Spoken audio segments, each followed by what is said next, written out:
ஃபுட்பால்ங்கிறது வெறும் கால்களால விளையாடுற விளையாட்டுன்னு நீங்க நினைச்சிட்டு இருந்தா சாரி பாஸ், நீங்க தப்பா புரிஞ்சிருக்கீங்க. உண்மையான ஃபுட்பால் எங்க நடக்குது தெரியுமா? இங்க நடக்குது. மெஸ்ஸி, ஜாவி, டி ப்ரூயினி இவங்கெல்லாம் மத்தவங்கள விட ஏன் இவ்வளோ ஃபாஸ்டா இருக்காங்க? அவங்க ஓடுற வேகம் முக்கியம் இல்ல, அவங்க யோசிக்கிற வேகம் தான் முக்கியம். அத பத்தி தான் இன்னைக்கு பார்க்க போறோம். ஒரு பெரிய ரகசியம் சொல்றேன் கேளுங்க. அதுக்கு பேர் தான் ஸ்கேனிங்.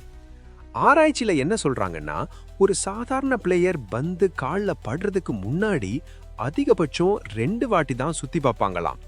ஆனா ஒரு எலிட் பிளேயர், அதாவது மெஸ்ஸி மாதிரி ஆட்கள் 10 செகண்ட்ஸ்ல குறைஞ்சது 6ல இருந்து 8 வாட்டி தன்னோட தலையை திருப்பி ஸ்கேன் பண்ணுவாங்களாம்.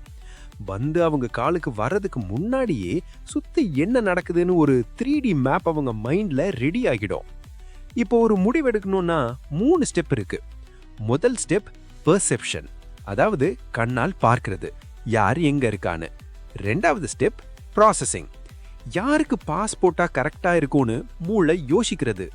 மூணாவது ஸ்டெப் ஆக்ஷன், அதை செயல்படுத்துறது. இதை செய்யறதுக்கு சாதாரண ஆட்களுக்கு 0.5 செகண்ட் ஆகும்.